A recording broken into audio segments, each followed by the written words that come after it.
This is Karen with newclevelandradio.net, and it's time for Heart Mojo Oh, with Melinda Smith.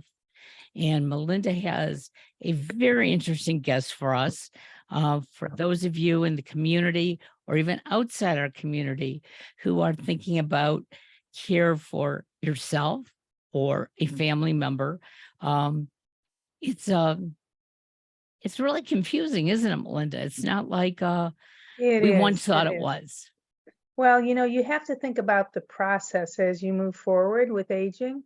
And our guest today is really good at beginning that process with you, helping you do what you need to do to move forward and maybe change your living space. So Lee-Ann Spacek is from North Coast Relocators. And Lee-Ann, welcome. I'm so excited to have you. You do a lot of thank you. cool things in the community. So Thank you, why Melinda. don't you tell us a little bit about you and what you do? Well, my company is North Coast Residential Relocation, and I'm an advocate for seniors who are contemplating or needing a move to a safe, secure place. I look at the first thing that I ask them is your home safe? And is your house serving you? Is it convenient for you? And I usually make a home visit. Well, I always make a home visit when it is a client and see what their situation is and how urgent the need is for them to make a move, or if they could stay in their homes with some adjustments. Handlebars in the bathrooms, raised toilet seats, the kinds of things that just help people with making sure that there's always a railing on all the steps is really important.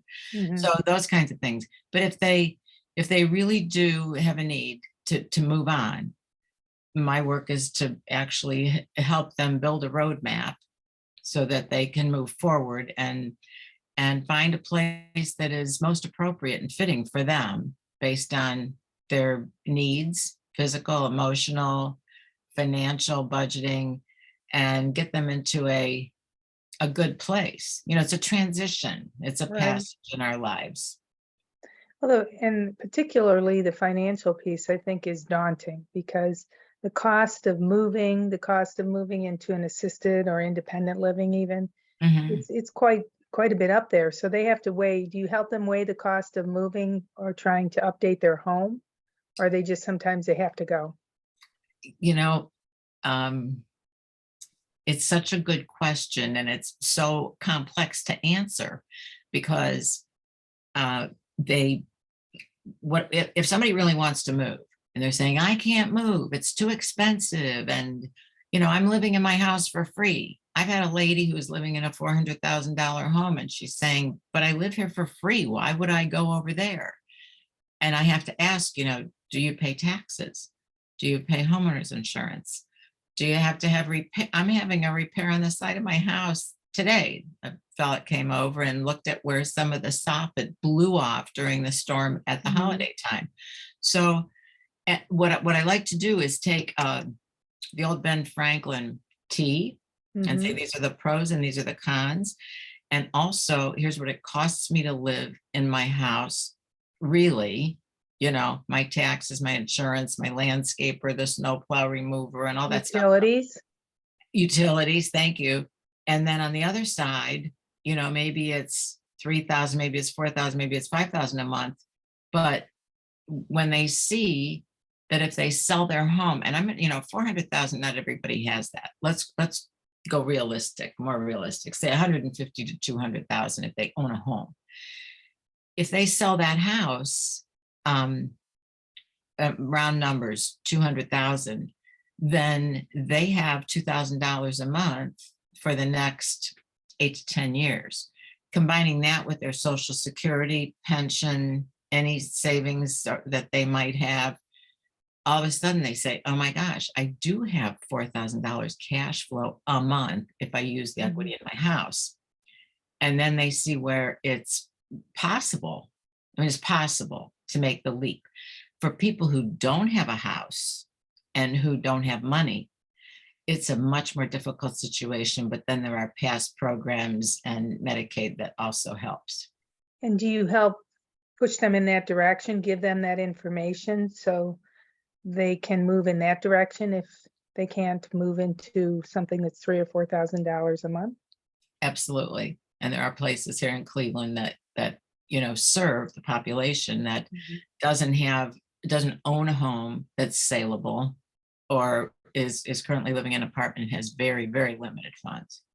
So yes, and you know about those as well, Melinda, being in the Yeah, business that you have been in right. very reputably over quite some time. Yeah, well, you and I have worked together with a couple of people over the years as well. Yes. And that's why I wanted to have you on the show, because it's a challenge for so many people, whether it's for their children who are trying to help their parents or whether it's for the individual themselves. It's a big challenge. How do I do this? Where do I go? Who do I trust to help me? Because many seniors do not trust anybody with their assets. They don't want to give you one bit of information, do they? And there's also the kids, you happen to mention the kids, and people will tell me, my kids are going to come and help me move all this stuff, and they're coming to get some things. And I see too many times that the scale goes towards kids not showing up. Mhm. A woman I spoke with yesterday, she said, well, I don't have children. It's just she and her husband. And she said, I have a brother in Cincinnati. He's really wealthy and he lives in a great big house. He doesn't want anything from my house. He's not even coming up to help. Right. And then she called back and she said, well, his son might want the china. So the expectation is that she should have it packed up and For them shipped. to pick up. And I'm like, no, they want it shipped to them. I'm like, no, settle down. Cincinnati's not that far. And if they want to come and get it, they should come and get it. And they should visit while they're there. They should visit and help out. Thank you. But they're not coming, So I try to help people understand that it does cost money. And I'm going to go right back to the passages again. There's a whole book written about it where, Mhm. whether we have children are born, they have the bris or the first communion, and then they have confirmation, and they get married, or they go to college, they get divorced, they Mhm. move on. Each of these things, cost money. Right. Nobody has a wedding for free, even if they just have to buy a license. But as we're moving and it's a passage in life, I ask them to please expect to spend some money. So Right. if it means getting somebody to help with organizing and cleaning out things, if it means a mover, obviously, you have to pay for a mover. Some of the senior living communities will help with that and say, as a bonus, if you move in, we'll help you with a mover, which is going to Mhm. cost anywhere between, on the very lowest end for assisted, where there's not much to move, maybe $600 on Yeah. up to $2,000, even for a limited amount of furniture. Yeah. It So it adds up very quickly. there's like tuition, I call it, for moving. Yeah. Well, and the problem with moving, once again, is parting with the articles. And even if they don't have um, immediate family, they assume somebody does want stuff, and people really don't want your stuff. Even your children don't usually want your stuff.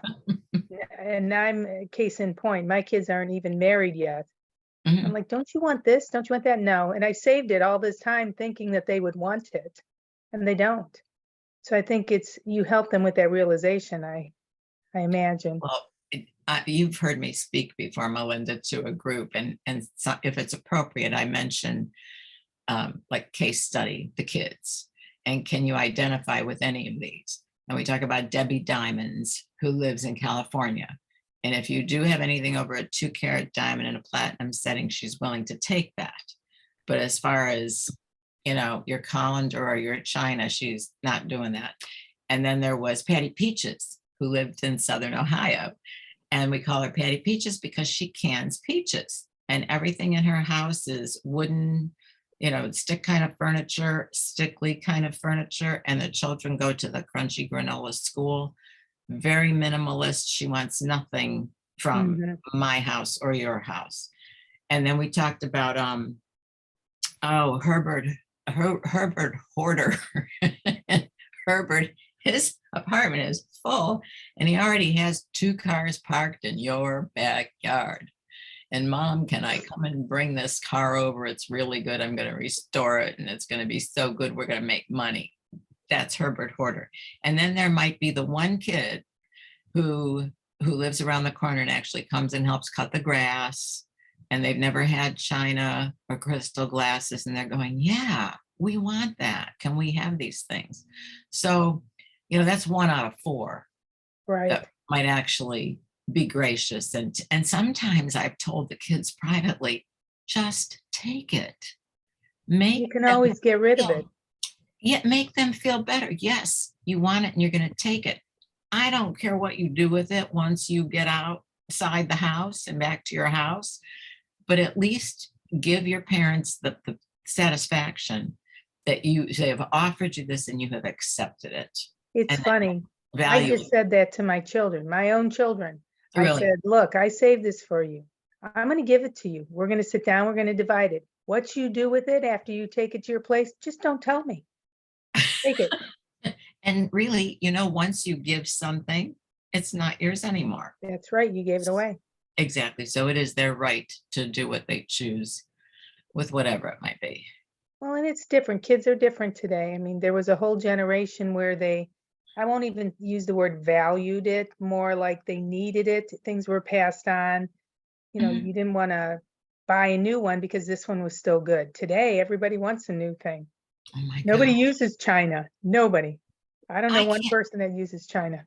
I can't even tell you. The car had some piston rings, and my grandson says, "Well, Nani, get a new one." I was like, "No, you get it fixed." Right. Hello? Well, they're accustomed to thank goodness that they're in living situation where they can buy a new one. I know, but sometimes, I'm going to give you my example. My grandparents gave my mother, when she moved in the early 60s, their old refrigerator because they got a new one. Okay. We kept that refrigerator probably 15 years, 18 years on top of however old it was. Now, I Mhm. think things lasted longer then, but my mother Absolutely. was thrilled to have it because we didn't really have the money.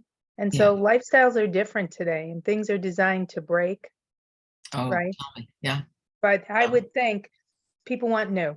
They just want new. Even when you donate, I found this out with a couple of the donation sites. They'd rather have a gift card to Target so people could go buy new Mhm. than And use what we have. to follow up on that, Melinda, we had a client in Euclid. It was ranch style home. I can't tell you how much stuff was in this house. You think it's like climbing a mountain and you go, oh, I'm right here. And I just have one more And then there's more. cliff. And you go, oh my God, where is this from? And you have to go again. They had a beautiful leather sofa in the living room, but he smoked. And there was some tobacco stain on one arm. We had Goodwill coming and they would not put it on the truck. It stayed on the tree line because it had that stain on one armrest. Right. And Unbelievable. so it ended up, somebody came really quickly and And threw took that it. in their pickup and took it with them. And I have recommended that to people.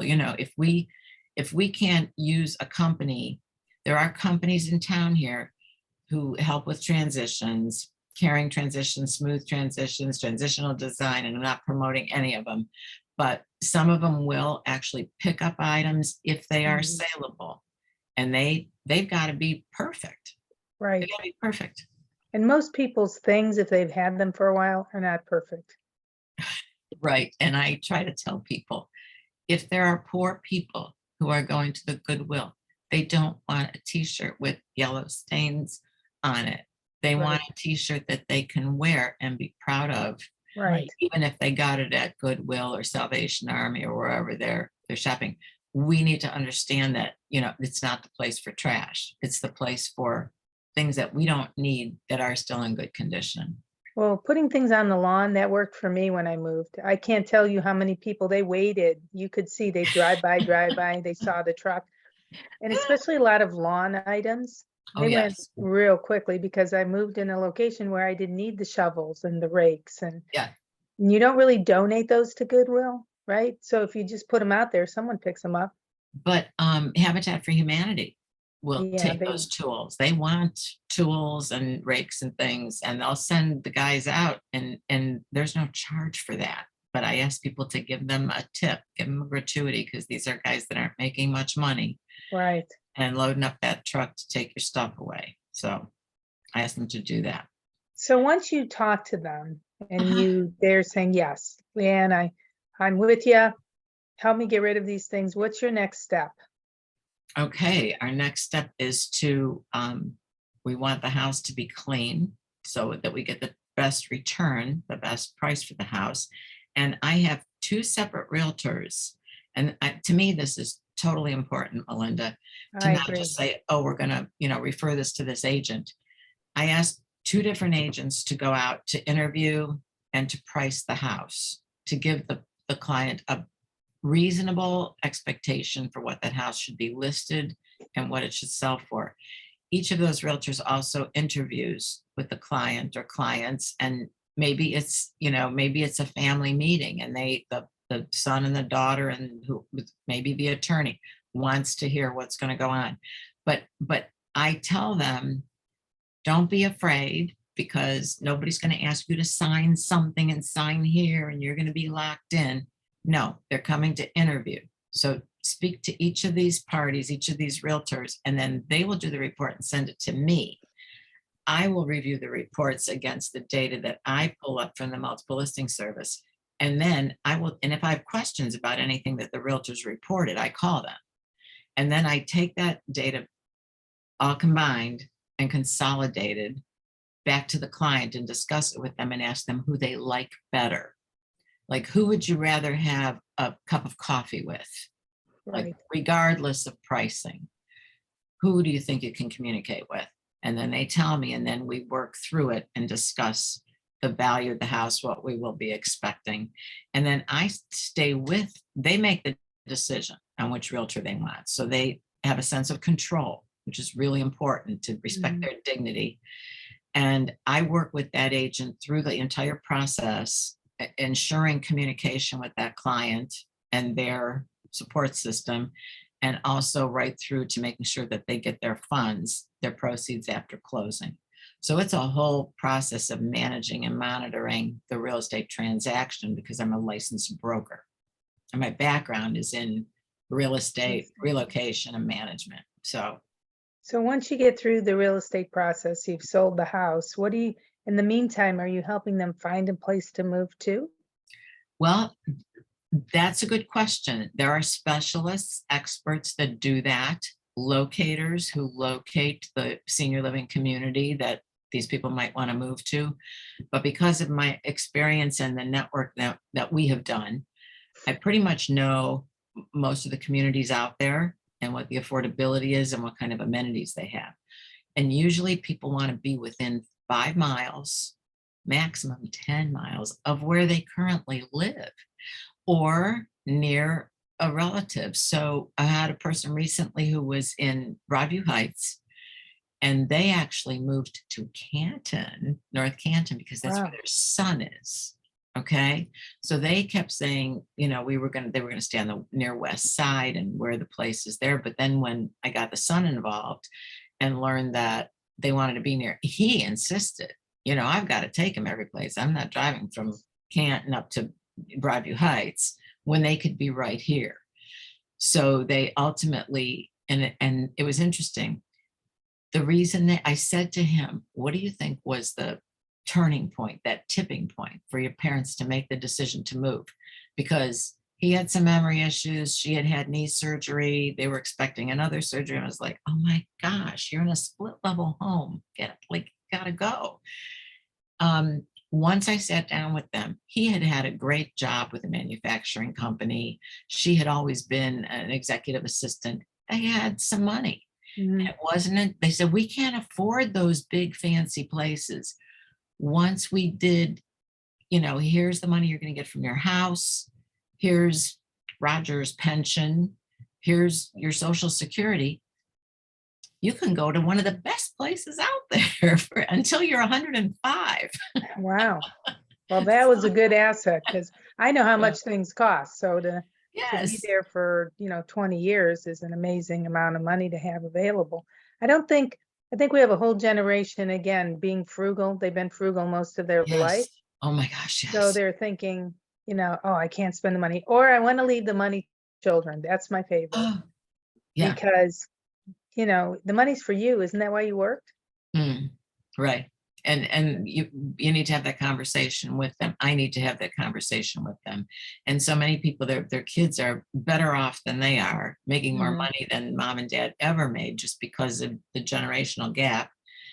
And yeah, they need to take care of themselves. Truly. We know Yeah, they that. do. So, okay, so now we're moving them.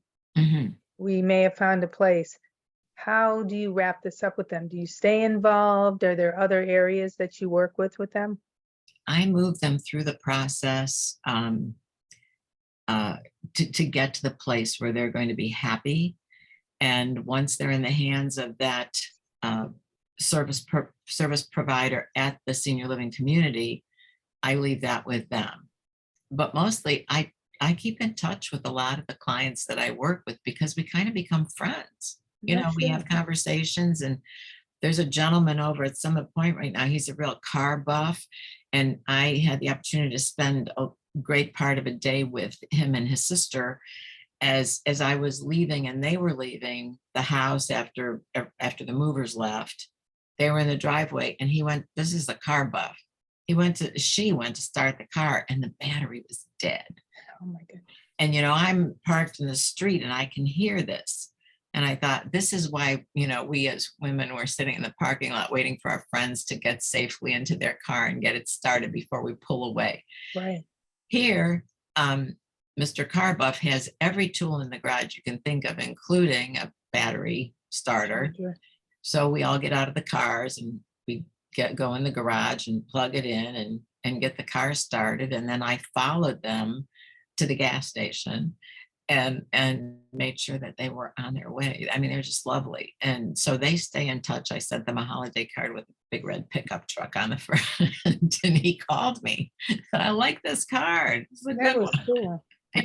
So are there some people who don't go into senior living communities? They just downsize, go to a house, to an apartment or a condo or a They ranch do, they might, but I've not had that happen of late. And I think that they realize usually once they get to me, they're pretty desperate.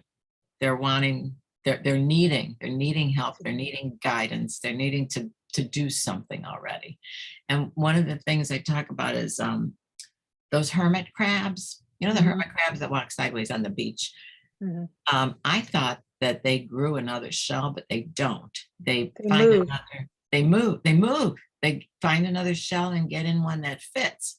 So when I'm talking to a group, I, chug along and say, you've got that great big shell on your back. You need to throw that off. These little crabs are smarter than we humans are, because at least they have the good sense to be in an appropriate living space.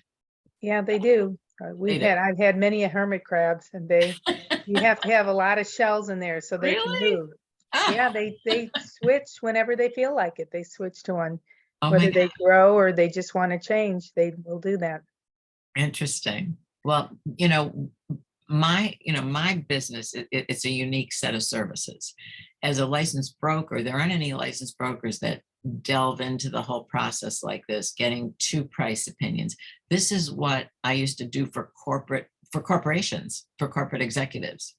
And I find that many of the people that are going to places like in Wiggins, Menora Park, any place in Menora Park, in Anthology, Vitalia over here, Summit Point, Hamlet Village, Judson, South Franklin Circle, they are corporate executives. And Mhm. they have been treated with kid gloves over time. I had one gentleman who went into a place, he had been an admiral in the Navy, but then had a severe mobility issue.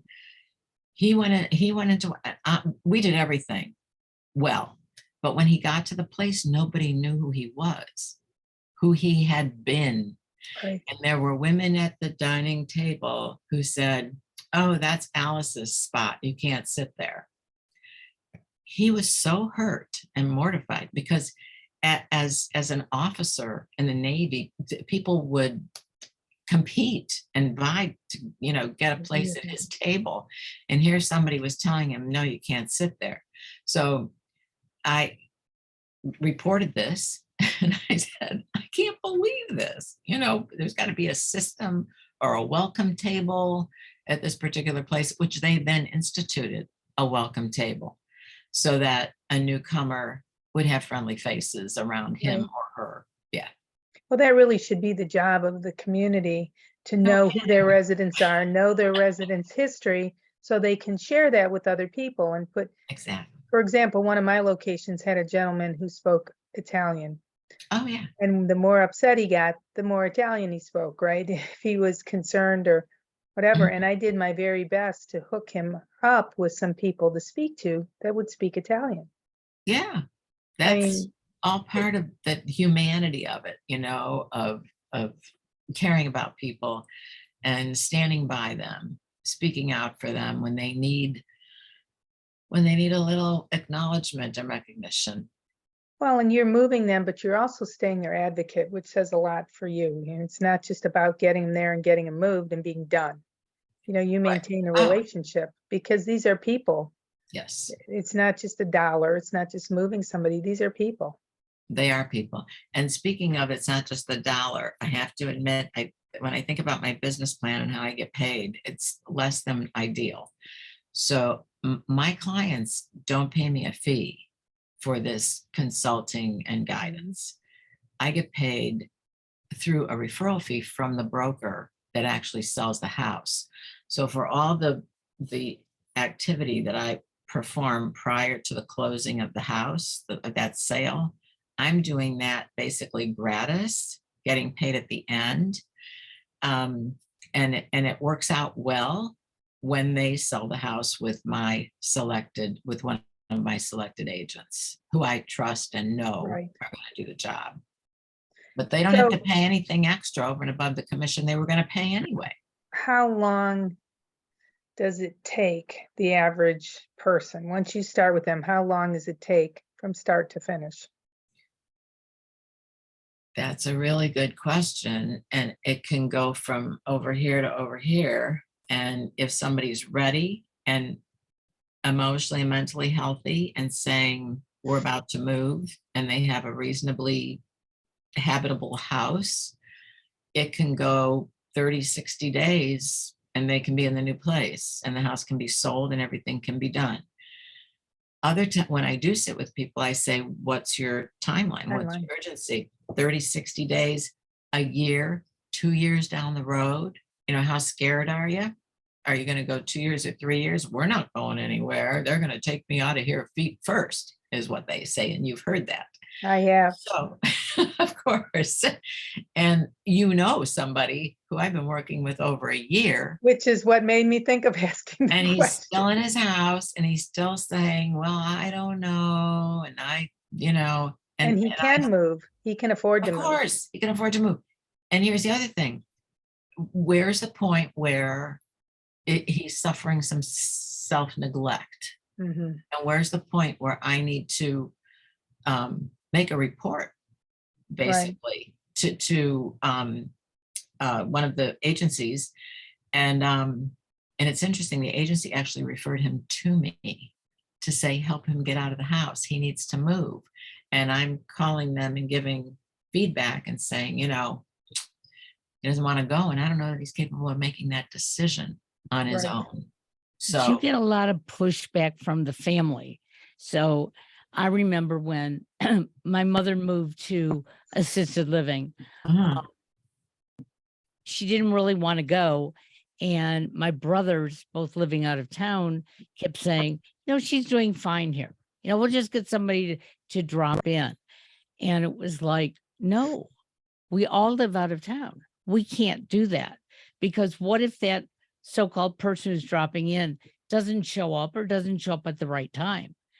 Or takes her check, or takes checks out of the back of her checking book. That too. Oh my So gosh. it took us almost 6 months to convince my brothers, you know what, mom is going to move. And she finally saw it for herself too, that she couldn't take care of her place. And she lived in a 2-bedroom apartment, but it was too much for her. So do you have families that do that, that say, oh no, mom and dad are just fine where they are? Sure. They, and sometimes they come home over the holidays and they go, holy cow, what happened? Mhm. How'd she get like this? Or how did he get like this? And all of a sudden they have a realization. But sometimes if they're not coming, because I had an aunt who she had dementia for the last 5 years of living until 95. No one knew. It would be, hi, honey, how are you? How are the children? Are you still working? Which could be said to anybody. She had an entire script that could fool anyone. And they figured she was perfectly fine. But don't you dare leave the knobs on the stove because the house is going to get burned down. She didn't remember things. But so, a conversation with the brothers out of town could go quite well in a lucid moment.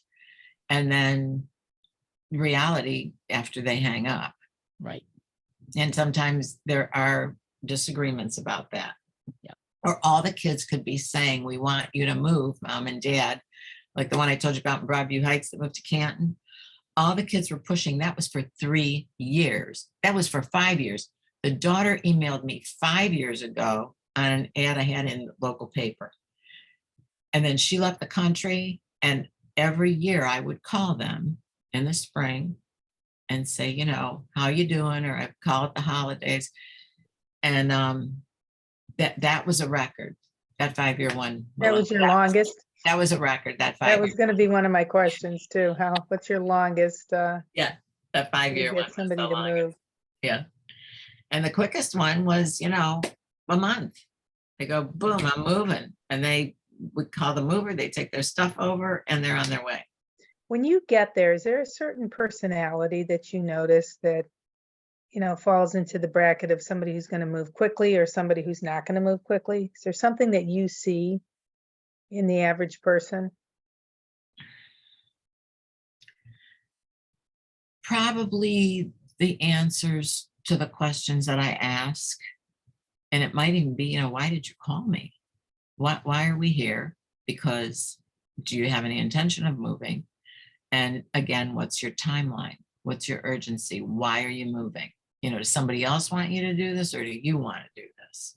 So once we make some of those assessment questions, I can get a pretty good feel for, you can't just look at somebody and know what their plan is or what their intentions are. And I think it takes a conversation and listening. Well, I was going to say, you have a lot of experience in that. So how did you get into doing this? Oh my This gosh. particular piece of the business? Well, my background was, I started in sales in 78, 79. I was rookie of the year at Realty One. How much fun was that? And then by 82, 83, everybody talks about interest rates right now. Mhm. They forget, well, they don't know because They don't know. Yet. And I showed a young man at a meeting recently, I said, do you know I sold houses when the interest rate was 17.5%? Mhm. You're all going into a panic at 7. But my first house I bought with a 9.75% mortgage and we got in under the wire, So Right. anyhow, so I was in sales and then I went in 83, I went into relocation because my kid, it was like a real job instead of commission based. Right. And I worked with corporate executives for all of the 80s and coming into the 90s. And then I managed real estate offices. I actually managed the Eastern Division of Smythe Kramer Company. I had 15 offices that I was responsible for. So I've managed branches, I've managed divisions. And then I started this in 2005. That was when both Realty One and Smythe Kramer sold out to Howard Hanna because the business was really tough and nobody was moving anybody. One of my best clients, Ernst & Young, was the management had said nobody starts a relocation until it goes through HR and all the data is figured out, because they didn't want to pay a change in cost of living. So Mhm. somebody came from Dallas and they went there and bought a $500,000 house, and now it's only worth $350,000. The company has to make up that The difference. $150 to keep them whole. So relocation was going down the tubes. And that's when I first saw Donna D'Amico out at South Franklin Circle in a trailer. I said, what are you doing out here and what's going on? And I already had the SRES designation, which is a senior real estate specialist. Mhm. And so I said, you know, it's not going to be corporations, it's going to be senior living communities, which then began to pop up like, you know, Everywhere. mushrooms in the woods, you know? So that's how I ended up there. And I think the piece that you have that maybe some other people don't have is you're very caring. You pointed that out in the conversation we just had. You know, you take your time, you listen, you follow up with them, you go back a year later or 2 years later, send them a little note. So I think it shows, and some people might think that's crazy, but I don't think so. I think what that says about you is, you know, you're a caring individual who cares about helping these people and looking at them as people and not just a dollar sign. Oh my gosh, the dignity and respect that we have for our seniors is so important. When I recommend a realtor, I want to make sure that they are looking at the person who owns the house, not the son who's sitting on the other side of the table. It's not his house, Right. and it's not the daughter's house. It's the person who owns the house on the deed. And that's the person, you know, and they might say, well, let's talk to my son about this. And that's fine with their permission. Right. But I mean, that's one way to just aggravate a client by not paying attention to them. And sometimes that shortcut looks easy, to talk to somebody who talks a little faster and we're going to get this thing done. Right. But that's not the decision maker. So we have to pay attention to that. Or even if that person ends up to be the decision maker, it's giving the respect to the individual whose home this is, whose life this is. Yes. Even if they're really not ultimately making the decision, because sometimes they're not. It is their child, but if they feel part of the decision, it makes all the difference in the world Of course. to how they adjust. And I think it's important that if you're going to be in this business, you have to realize that someday you're going to be that elder person sitting at the 100%. table. And I know when we were moving my mother-in-law, she had all her faculties. She knew what she wanted and what she didn't want. Mhm. And we let her do the talking. You know, Mhm. it was like, it's your choice. And she would turn to either me or my husband's brother and ask a question or say, what do you think about this? That's how we have to treat people. We have to let them know that, hey, we're all going to be in this situation someday. So let's work well together.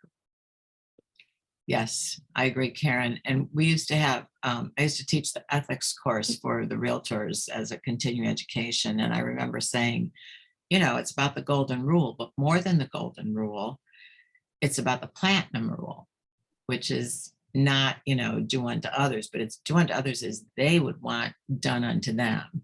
And I would talk about, you know, maybe for Melinda, I would want to take flowers to her, but for someone else, it might be tickets for a Browns game, or, well, I want to go to that anyway, but they might want to go to an athletic, you, Melinda, you'd want to go to an athletic event too. Yeah. But yeah. But not the Browns right now, no. Poor guys. Anyhow, but you know what I mean. So I think to understand what people value and how they want to be treated is really important, and to have patience. Exactly. And I'm not one to have a lot of patience, but I know who needs to be waited for. Right, right. To Well, understand that. I do think, to Karen's point as well, in this industry, there's just not a lot of caring. So when you find someone like yourself, that's why I wanted to share you with the people who watch our show, not only because of the challenge of getting through this, but I know that you're a caring individual. And I respect that, and I respect you. You know that. And you too, Melinda. I think Sure. being caring in this industry is what's lacking right now, more than ever. Every day, I live it every day. You live it every day. You see it when you go to communities. It's the most important piece of the puzzle. But I also see people who are caring and are dedicated to making a good and safe place for our older adults. And there are many of them out there too. And I see some chefs, some cooks Oh my gosh, there's some amazing ones. really go out of their way in a senior living community. There was one guy, he has a certain budget. And in order to be able to serve ribs on this Saturday night, he wanted to make a big rib barbecue. He figured out how he could, spend less money on the lunch and breakfast earlier in the week, and have more have the budget. pancakes and oatmeal so that they could have the ribs on the weekend for their celebration.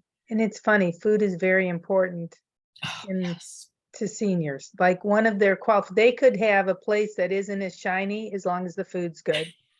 That's true. They And always they want to do. taste the food. So do you Well- ever take them for the tastings for things? Have you had to do that? I have not done that. No. So when they go to visit the community and have a lunch, I send them on their own. I don't want to be influencing that. Ah, I want them to go and be a guest and participate. And also, Melinda, I had a client this week. She is so distraught. She doesn't want to leave her house. It's that emotional attachment. And mhm. she's having big separation issues from her house. We lived here for 30 years. And so anyway, they were about to make a move, and then her husband had to go into the hospital for a procedure. So she already has some issues. And so she went for a respite weekend while her husband was in the hospital. But and I stayed with her and actually reached out to a couple, her synagogue. And because I have had a situation where one woman needed help and her church actually helped some of the ladies came and helped organize her house Mhm. to provide some support, mostly Right. moral support. But anyway, we just got into so many. The point of that whole thing is that I called another person that I had helped move there previously.